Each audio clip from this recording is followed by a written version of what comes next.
Hi, my name is Jake Parrish, and I'm here to talk about cyberbullying. Cyberbullying is basically the use of technology to harass, threaten, embarrass, or target another person. My main audience today is going to be the teachers or parents to try to prevent cyberbullying and limit its dangers.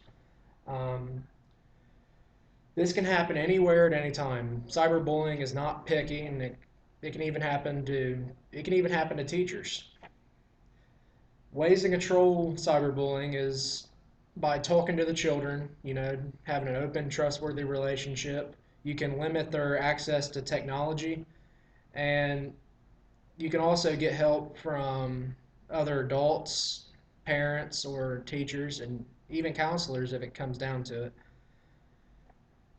Technology today is advanced so much. I mean, there's kids that can talk during video games while playing other kids.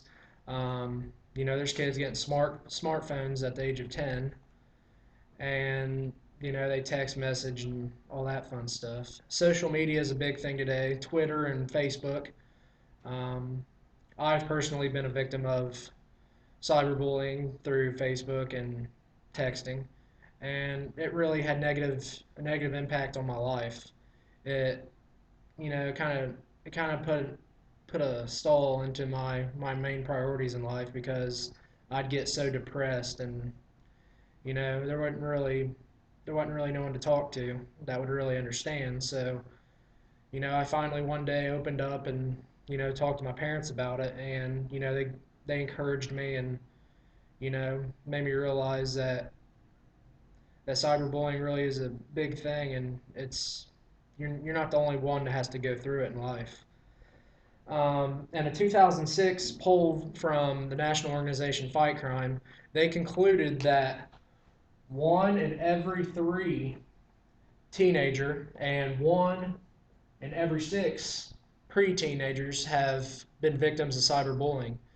And if you're in a classroom and you're sitting next to a bunch of friends, that might mean that either the person next to you, a seat down or a couple seats down, are either has been a victim of cyberbullying or currently is being cyberbullied.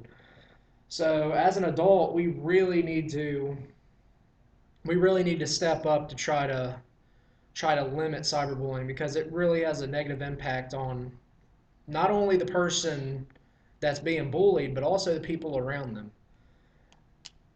Um, Even in your classroom, you might see a person who actually is the bully.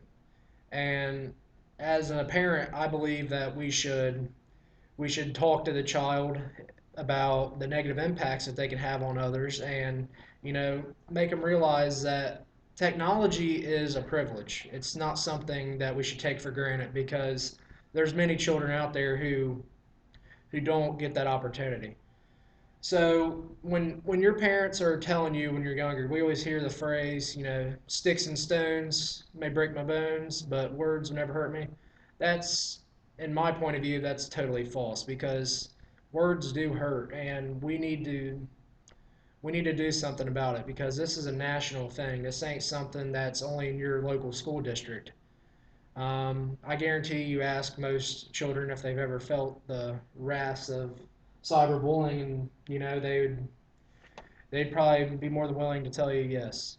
Um, Really, we need to limit cyberbullying, because it's not a good thing in our lives and in our school districts. Thanks.